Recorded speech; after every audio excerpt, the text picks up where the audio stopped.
함께 보실 하나님의 말씀은 신약성경 베드로전서입니다. 베드로전서 1장 1절에서 2절 말씀입니다.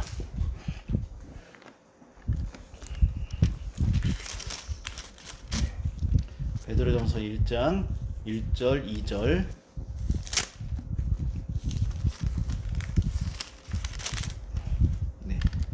함께 읽도록 하겠습니다. 읽겠습니다.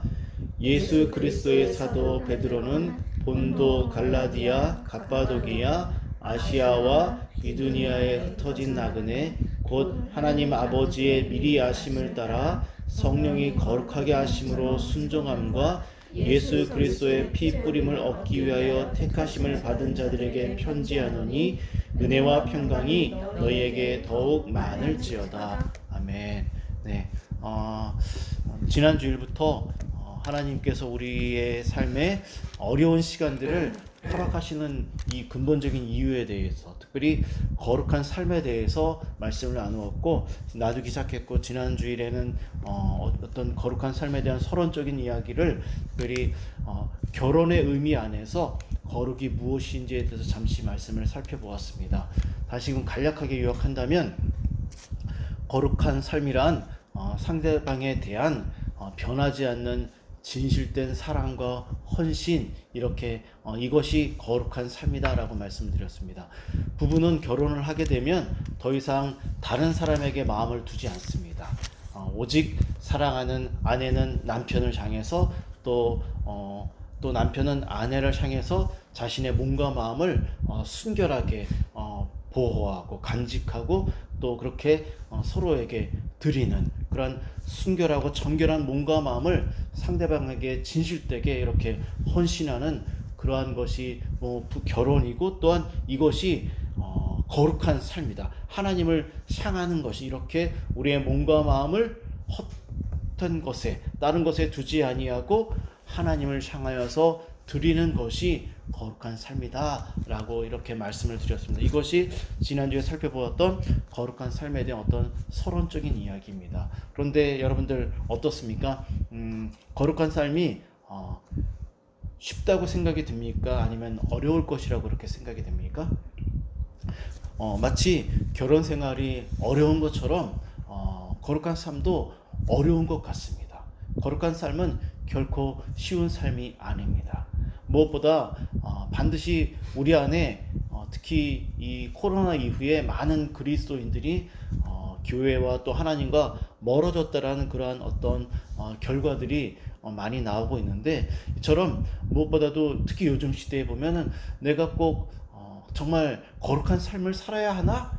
이런 마음이 드는 것도 사실인 것 같습니다. 여러분들 어떻습니까? 내가 그리스도인이긴 하지만 내가 정말 이렇게 성경에 나오는 많은 사람들처럼 어렵게 정말 믿음을 지키며 힘겹게 거룩한 삶을 살아야 되나? 맞나? 이렇게 살면 사회 속에서 도태되는 것은 아닌가? 이런 마음이 드는 것도 현실적이고 사실이라는 것이죠. 거룩한 삶을 소망하고 거룩한 삶을 기대하며 사는 것이 정말 이 시대에 맞는 삶인가? 이런 어려운 고민이 드는 것도 맞다라는 것입니다. 거룩한 삶은 결코 쉽지 않은 선택이 될 수 있는 것이죠.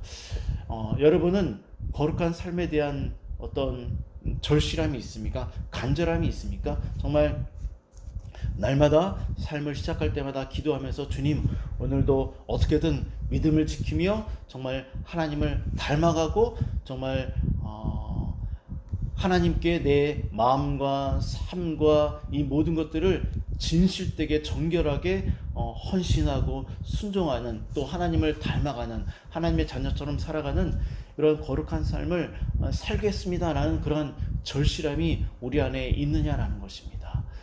정말 쉽지 않은 문제이지만 우리가 정말 거룩한 삶이라는 이 주제로 넘어와서 이 부분에 대해서 계속해서 이야기해 나아가면서 여러분들이 이 부분에 대해서 정말 절실함을 갖고, 지금 당장 거룩함을 온전히 이루지는 못하지만 이런 절실함을 갖고 어떻게 하면 우리가 이 삶을 살아낼 수 있는가에 대해서 고민할 수 있었으면, 기도할 수 있었으면 정말 좋겠습니다. 그래서 오늘 저는 이 부분에 대해서 그럼 우리가 어떻게 하면 이 거룩한 삶을 살아낼 수 있는 것인가, 그리고 하나님은 우리에게 왜 이 삶을 요구하고 계시는지에 대해서, 이러한 부분에 대해서 함께 계속해서 고민해 보았으면 좋겠습니다. 저는 이 부분에 대해서 고민하면서 특별히 오늘 베드로전서에 있는 이 말씀을 통해서 함께 여러분들과 고민을 해 보았으면 좋겠습니다. 오늘 우리가 읽은 이 베드로전서는 여러분들이 너무나 잘 알고 있는 것처럼 예수님의 제자였던 보통 수석 제자라고 합니다. 첫 번째, 예수님이 가장 정말 신임하고 정말 가장 정말 많은 일을 시켰던 그런 수석 제자였던 베드로가 기록한 책이 바로 베드로전서, 베드로후서입니다. 여러분들 베드로 하면 기억나는 것이 무엇입니까? 베드로가 우리에게 보여줬던 많은 일들 중에서 여러분들 베드로 하면 생각나는 것, 저는 베드로 하면 생각나는 것이 있습니다. 그것은 바로 그가 예수님을 부인했던 사건, 그 장면이 저는 가장 먼저 생각이 납니다. 아마도 많은 그리스도인들이 베드로를 생각하면 예수님을 부인했던 그 장면을 아마 가장 먼저 생각할지도 모를 것입니다. 그렇습니다. 베드로는 예수님을 정말 너무나 처절하게, 처참하게 부인했던, 정말 그 어떤 그리스도인들보다도 정말 크게 실패하고 실망감을 주고 절망해도 스스로 절망했던, 비참할 정도로 처참한 어떤 삶을 살았던 어떤 한 사람이었습니다. 제가 말씀을 준비하면서 베드로가 예수님과 함께 했던, 보통 일반적으로 우리는 제자들이 예수님과 3년 정도의 시간을 보냈다라고 그렇게 우리는 말을 합니다. 성경에는 제자들이, 특히 예수님께서 세상에서 3년이라는 시간을 보냈다라고 그렇게 정확히 기록은 되어져 있지 않지만, 하지만 우리가 특별히 예수님께서 이 땅에 계시면서 유월절이라는 시간을 보낸 것을 통해서 예수님이 3년 정도 시간을 보냈다라고 그렇게 추정을 합니다. 왜냐하면 예수님이 유월절을 3번 정도 이렇게 보내시거든요. 그럼 유월절은 1년에 한 번을 보내는 중요한 절기입니다. 이런 것들을 토대로 우리는 예수님이 세상에 3년이라는 시간을 보내셨을 것이고, 제자들도 예수님과 3년이라는 시간을 보냈을 것이다 라고 그렇게 추정을 합니다. 저는 이 말씀을 준비하면서 베드로가 예수님과 3년이라는 시간 동안을 어떻게 보냈을지 한번 상상을 해 보았습니다. 베드로는 예수님과 3년이라는 시간을 보내면서 단 하루도 빠지지 않고 예수님의 권위 있는 설교를, 말씀을 들었을 것입니다. 하루도 빠지지 않고 말씀을 들었을 것입니다. 그뿐만이 아닙니다. 베드로는 3년이라는 시간 동안 날마다 수많은 다양한 기적과 이적을 눈앞에서 보았고 경험했던 사람이었습니다. 놀랍죠?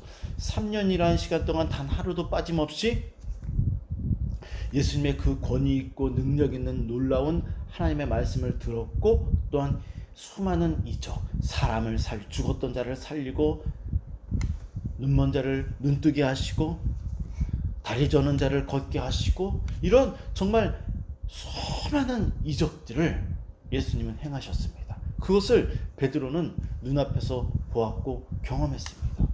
여러분들이 한번 베드로라고 생각해 보십시오. 어떻습니까? 이런 수많은 이적을 경험하면 우리의 믿음, 우리의 거룩한 삶 당장이라도 이루어질 것 같습니다. 하지만 그렇지 않았다라는 것입니다. 베드로는 이 놀라운 은혜들을 경험했음에도 불구하고 그리고 결정적인 순간 그에게는 하나님이 기대하셨던 그 어떠한 믿음이나 그 어떠한 거룩한 모습도 발견할 수 없었다라는 것입니다. 오히려 그는 처참하게 무너지고 실패하고 좌절하고 절망했다라는 것입니다. 지난 몇 주간 동안 우리는 말씀을 통해서 거룩한 삶은 이러한 기적을 체험하는 것이 중요한 것이 아니라, 물론 이것도 중요하지만 수많은 아픔의 시간들을 통해서 오랜 인생 동안 긴 시간 동안 연단되어지는 시간들을 통하여서 믿음도 거룩한 삶도 하나하나 이루어져 간다라는 것을 말씀을 통해서 우리는 확인해 보았습니다. 무엇보다도 아픔의 시간이 찾아올 때 예수님께 시선을 돌리고 예수님을 생각하는 것이 얼마나 중요한 것인지, 베드로 그 처참한 시간, 그 시간 동안에 그는 예수님을 바라보지 못했고 시선을 돌렸고 예수님을 생각하지 못했고 오히려 예수님을 부인했다라는 것입니다. 그죠? 베드로는 그렇게 무기력하게 무너졌다라는 것입니다. 끝까지 예수님을 부인했던 그의 비참하고 처참했던 시간들 앞에서 그는 자신이 지금까지 예수님과 보냈던 3년의 시간이 얼마나 비참하게 실패했는지, 얼마나 처참하게 끝이 나고 있는지 그는 그 실패 현장 가운데서 보았던 것입니다. 저는 말씀을 준비하면서 나 같았으면 어땠을까라는 그런 생각들을 하면서도 감히 어떠한 결론을 낼 수는 없었습니다. 왜냐하면 그 시간은 너무나 힘들고 어려운 시간이 분명했기 때문일 것입니다. 어떻게 예수님을 부인했는데 또 견뎌낼 수가 있었을까? 그런 다양한 생각들을 해보았습니다. 그런데 놀라운 것은 하나님은 그렇게 완전하게 완벽하게 실패하고 무너졌던 베드로를 회복시켜 주셨다는 것입니다. 그를 회복시켜 주셨고 그리고 그에게 정말 큰 믿음과 거룩한 삶을 맛보게 해 주셨다는 것입니다. 오늘 우리가 읽었던 이 베드로 전서와 베드로 후서는 특별히 이렇게 완전하게 완벽하게 무너졌던 베드로가 고난받고 있는 성도들을 격려하고 그들의 믿음을 세우고 거룩을 보존시키기 위해서 격려하기 위해서 기록한 책이 바로 베드로 전서와 베드로 후서라는 것입니다. 베드로는 단순히 그냥 지식을 동원해서 그동안 자신이 알고 있던 수많은 지식을 동원해서 이 편지를 쓴 것이 아니라는 것입니다. 그는 자신의 그 처절했던 실패와 좌절을 토대로 고난받고 있고 힘들어하고 있고 실패하고 있고 좌절해 있고 쓰러져 있는 그런 수많은 성도들을 격려하고 일으키기 위해서 자신의 그 실패를 토대로 지금 이 편지를 그들에게 기록하고 있다는 것입니다. 따라서 이 편지는 현재 어려운 시간을 겪고 있는 우리들에게도 매우 중요한 위로와 격려가 될 수 있다는 것입니다. 특별히 거룩한 삶을 추구해야 되는 우리들에게 더욱 더 그러하다라는 것입니다. 그리스도인이라고 해도 일반적으로 누군가가 힘들고 어려운 시간을 겪고 있다면, 고난받고 있다면 먼저 그를 위로하기 위해서 어떤 말을 하겠습니까? 함께 눈물을 흘리기도 하고 함께 그 아픔을 나누기도 하고, 그래 얼마나 아프고 힘들겠어, 정말 함께 그렇게 정말 어쩌면 어떤 순간에는 아무 말도 하지 못할 수도 있습니다. 그냥 옆에서 그냥 눈물만 같이 흘릴 수밖에 없는 것이 어떤 한 사람의 아픔에 동참하는 것일 것입니다. 그냥 우리가 성경에 기록한 대로 그냥 하나님이 너를 연단하시니까 힘을 내, 이렇게 말할 수 없다라는 것입니다. 그런데 놀랍게도 베드로 전서 말씀을 보면 베드로는 일반적으로 우리가 이해하고 있는 그러한 방식으로 성도를 위로하지 않고 있다는 것입니다. 그는 결코 힘을 내, 얼마나 힘들겠어, 나도 마음이 너무 아파, 이런 식으로 성도들을 고난받고 있는 성도들을 이런 식으로 위로하고 있지 않다라는 것입니다. 물론 이 말씀은 실제적으로 우리의 삶에 그대로 적용하기에는 현실을 이해한다면 매우 어렵고 힘든 것이 분명합니다. 하지만 오늘 제가 굳이 이 말씀을 여러분들과 나누려고 하는 것은 이 말씀 베드로가 고난받고 있는 성도들에게 첫 번째로 하고 있는 말씀의 내용이 어떤 의미인지를 이해하는 것이 매우 중요하기 때문에 여러분들과 이 말씀을 나누려고 하는 것입니다. 베드로의 상황과 베드로의 마음을 모르는 사람들은 어찌 보면 이제 베드로가 첫 번째로 그들에게 한 말씀의 의미가 무엇인지 살펴보면 알겠지만 그 베드로의 마음을, 베드로의 상황과 환경을 모르는 사람들은 이렇게 말할 수 있을 것입니다.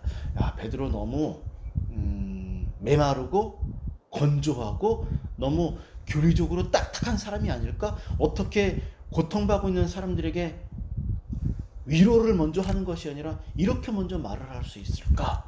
그렇게 베드로의 상황을 이해하지 못하는 사람들은 그렇게 이 말씀의 배경을 알게 되면 그렇게 해석할 수도 있을지 모르겠습니다. 하지만 전혀 그렇지 않다라는 것입니다. 베드로는 좀 전에도 서두에도 말씀드렸던 것처럼 베드로는 그 누구보다 완벽하게 실패했고 완벽하게 무너졌고 완벽하게 아파했고 실제로 베드로는 실패한 이후에 정말 처절하게 눈물 흘리고 아파하고 힘들어하고 그러한 시간들을 보냈다라고 그렇게 성경은 기록을 하고 있습니다. 그래서 그는 고난받고 있는 성도를 어떻게 위로해야지 위로하는 방법을 구체적으로 알고 있는 사람 중에 한 명이라는 것입니다. 그가 그러한 모든 것을 알고 있는 사람이 쓴 책이기 때문에 편지이기 때문에 이 말씀은 우리에게 매우 중요한 메시지가 될 수 있다라는 것입니다. 그러면 이제 베드로가 자신의 경험을 통해서 고난받고 있는 성도들을 향하여서 믿음을 지키고 그럼에도 불구하고 믿음을 지키고 거룩한 삶을 추구해야 되는 그들을 향해서 첫 번째로 한 말씀이 무엇인지 우리 다 함께 2절 말씀을 읽어보도록 하겠습니다. 그가 고난받고 있는 성도들에게 가장 먼저 어떤 말을 하는지 2절을 읽도록 하겠습니다. 읽겠습니다. 시작. 하나님 아버지의 미리 하심을 따라 성령이 거룩하게 하심으로 순종함과 예수의 그리스도의 핏뿌림을 받기 위하여 택하심을 받은 자에게 편지하노니 은혜와 평강이 너희에게 더욱 많을지어다. 자, 베드로는 지금 첫 번째로 무슨 말을 하냐면 이 말이 매우 중요합니다. 하나님 아버지의 미리 아심을 따라서 이 말. 하나님 아버지의 미리 아심을 따라서 너희들은 선택을 받았어 라고 이렇게 말을 하고 있는데 이 하나님 아버지의 미리 아심이라는 의미가 무엇인지를 이해하는 것이 매우 중요합니다. 이 하나님 아버지의 미리 아심이라는 이 의미는 무엇이냐면 마치 이런 것입니다. 자녀를 향한 부모의 마음에서 비롯된 어떤 계획이라는 것입니다. 계획. 이것이 좀 더 풀어내면 이런 것이죠.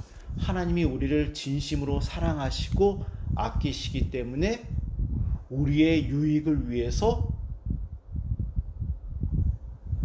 세상이 창조되기 전부터 우리를 어떻게 하면 어떠한 방식으로 연단하고 훈련시키고 세워나가야 하는지 세상이 만들기 전부터 하나님이 미리 우리의 유익을 위해서, 우리의 믿음을 위해서, 우리의 거룩한 삶을 위해서 정말 구체적으로 계획해 놓은 하나님의 방식, 하나님의 계획 방식, 이것이 바로 하나님의 미리 아심이라는 의미입니다.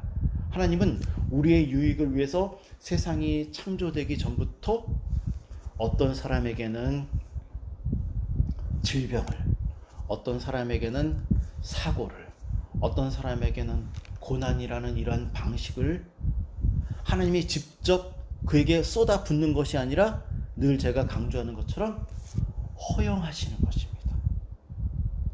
허용. 위험 앞에 왔을 때 하나님이 그것을 막아주실 수 있음에도 불구하고 보호해 주실 수 있음에도 불구하고 그에게 아픔의 시간들을 허용하시는 그것이 바로 하나님의 미리 아심이라는 의미입니다. 하나님은 우리를 연단하시기 위해서 세상이 창조되기 전부터 이렇게 미리 아셨다. 미리 다 모든 것을 보시고 계획하셨다. 그런데 이것이 그냥 단순히 그냥 우리를 연단시키시기 위함이 아니라 부모가 자식을 사랑하는 그러한 진실된 사랑, 자식을 너무나 아껴서 자식이 정말 잘 되기를 바라는 그런 간절한 심정으로 세우신 하나님의 모든 계획, 이것이 바로 하나님의 미리 아심이라는 의미입니다. 좀 전에도 말씀드렸던 것처럼 베드로는 따뜻한 말 한마디보다는 먼저 고난을 허용하시는 하나님의 계획에 대해서 고난받고 있는 성도들에게 먼저 말을 하고 있습니다. 그럼 왜 베드로는 이 미리 아심에 대해서 먼저 이야기를 하고 있는 것일까? 그것은 바로 이 미리 아심이라는 의미는 좀 더 구체적으로 말해서 무엇을 의미하냐면 바로 그리스도인의 정체성에 대해서 말을 하고 있는 것입니다. 정체성. 베드로는 그리스도인이 고난을 당해야만 하는 이유가 무엇인지 그리스도인의 이 정체성에 대해서 그들에게 말을 하고 있다라는 것입니다. 그가 그리스도인의 정체성에 대해서 먼저 말씀하고 있는 이유는 무엇이냐면 만약 우리가 하나님께 부름받은 이유, 우리의 정체성이 무엇인지를 모른 채 만약 사람들이 고난을 받게 되면 우리는 100이면 100 다 하나님을 원망하거나 하나님을 의심하거나 이 고난으로부터 도망가고 싶은, 하나님을 버리고 싶은, 등지고 싶은 유혹으로부터 우리의 마음을 지켜내지 못하기 때문에 정체성에 대해서 먼저 말을 하는 것입니다. 실제로 수많은 그리스도인들이 고난이나 어려움을 당할 때 하나님의 미리 아심, 즉 고난을 허용하시는 하나님의 계획을 모르기 때문에 하나님을 원망하거나 의심하는 경우가 너무나 많이 있습니다. 그리고 저도 그러한 경험이 있고 또한 사역을 하면서 그러한 모습의 성도들을 너무나 많이 보아왔습니다. 그리스도인은 언제나 내가 누구인지, 내가 왜 하나님께서 나에게 이 고난을 허용하시는지, 특별히 우리가 누구의 소유인지, 이 소유라는 말은 내가 누구의 자녀인지라는 말입니다. 내가 이 땅에 살면서 무엇을 하며 살아야 되는지, 나의 영광을 위해서 살아야 되는 사람인지 하나님의 영광을 위해서 살아야 되는 사람인지, 내가 무엇 때문에 존재하는 사람인지, 내가 왜 이 어려움을 겪어야 하는지 등등 이러한 정체성에 관련된 지식이 우리에게 필요하다라는 것을 알아야 한다는 것입니다. 베드로는 자신의 실패를 통해서 지금 고난받고 있는 성도들에게 가장 중요한 것이 무엇인지 그들의 정체성에 대해서 먼저 언급하고 있는 것입니다. 만약 베드로가 그 수많은 사람들의 질문 앞에서 너도 예수님의 제자가 맞지? 라고 질문했을 때 그가 만약 그의 정체성을 알고 있었다면, 붙들고 있었다면, 확인하고 있었다면 그는 예수님을 부인하지 않았을 것이라는 것입니다. 그래서 그는 자신이 왜 실패했는지 가장 중요한 이유를 그가 알고 있었기 때문에 지금 아파하고 있는 성도들을 향하여서 그들의 정체성이 무엇인지에 대해서 가장 먼저 이야기하고 있다라는 것입니다. 그래서 그는 이야기를 하면서 미리 아심을 따라 하나님이 너희들을 선택하셨어, 이러한 삶으로 너희를 불러내셨어 라고 지금 이야기하고 있는 것입니다. 그러면서 그 이야기가 끝난 다음에 이제 환난에 대해서, 시험에 대해서, 또 어떤 택하신 백성으로서 이런 이야기들을 쭉 해나가는 것입니다. 먼저 이야기를 한 다음에 여러분들도 여기엔 지금 어린 자녀들도 있지만 그럼에도 분명히 여러분들은 날마다 작든 크든 힘든 시간들을 분명히 경험할 것입니다. 날마다. 그때마다 자신의 정체성을 기억해야 됩니다. 하나님께서 왜 나에게 이러한 스트레스, 불편한 시간들, 아픔의 시간들을 허용하시는지.